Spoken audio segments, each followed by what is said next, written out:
Hi, this is Wade McKittrick, Superintendent at Wabasco Public Schools, and this is the Superintendent Stream. Today's Superintendent Stream is centered around two topics. One is absences while in quarantine, and the second is around the new CDC guidelines regarding quarantines in school. So let's cover the first.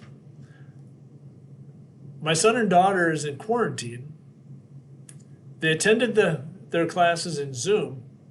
Yet today, I got a phone call saying that my son or daughter were absent. And when I looked it up on JMC, I see that they're marked absent. Why is that? That's a great question. So to answer that, first of all, I want to start out by an apology that if you received one of those and you didn't have this information, I do apologize.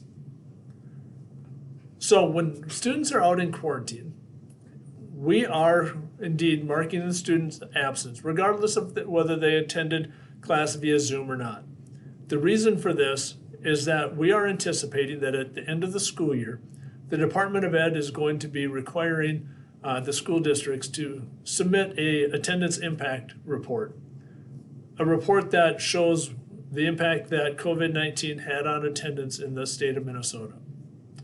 To do this, that's why we're marking students' absence for the short term, regardless of whether they attend class via Zoom or not.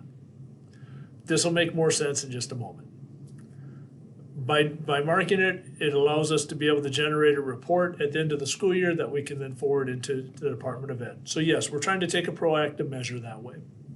The glitch in the system is that by entering that information into the system, there's no way to stop that automated email from going out, letting you as a parent know that your son or daughter is absent, when you know that they're not, that they're actually attending class via Zoom.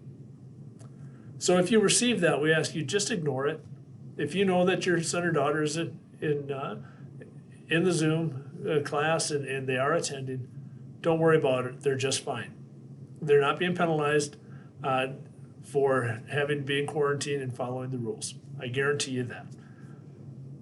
When you look into JMC underneath attendance, you would see that your son or daughter, if you were in that case, your son or daughter would have an absence with the number 14 behind it. And then down in the key below, 14 shows COVID.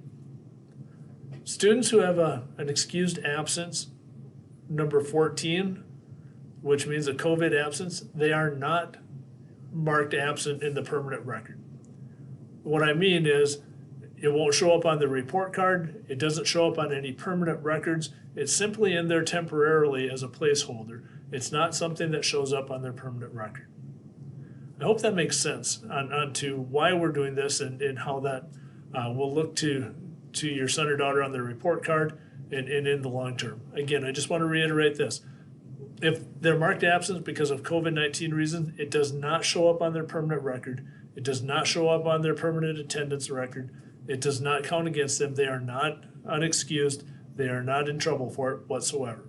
It's simply a placeholder for us to be able to file a report at the end of the school year. Along with that, however, if your son or daughter is in quarantine and they are not going to be able to attend class via Zoom because they're sick, we ask that you as a parent call us and let us know that. We would ask that you treat that just like if your son or daughter were to be coming to school and can't come because they're sick. You would call us at the school, let us know that, and we would mark it as an excused absence. We ask that you follow that same procedure. So please call Shannon at the front office and let her know if your son or daughter is sick and not able to attend class via Zoom that day, and it'll be taken care of. The second reason for this superintendent stream is around the new CDC guidelines. You may have heard through the news or media outlets that the CDC has recommended new guidelines that allow quarantines to move from 14 days down to 7 to 10 days. That is true. And we will be implementing that process after the first of the year. Why after the first of the year? Because it's not quite as simple as what the news is reporting it as. There's actually some steps that we have to follow as a school in order to verify the window that the testing took place in. We need to be able to verify that the test did come back negative, that a student is remains asymptomatic. There's just some steps that we have to follow, and we need to put those procedures in place in order to be able to report those. So until Christmas, we'll be following the 14-day guideline. After Christmas, we'll be moving to the new system. So I hope this information helped clarify absences when a student is in quarantine, and secondly, how we're going to be addressing the new CDC guidelines regarding quarantine. Thank you for taking a few minutes today to view this superintendent stream. And again, I hope it was beneficial. So until next time, it's a great day to be a rabbit.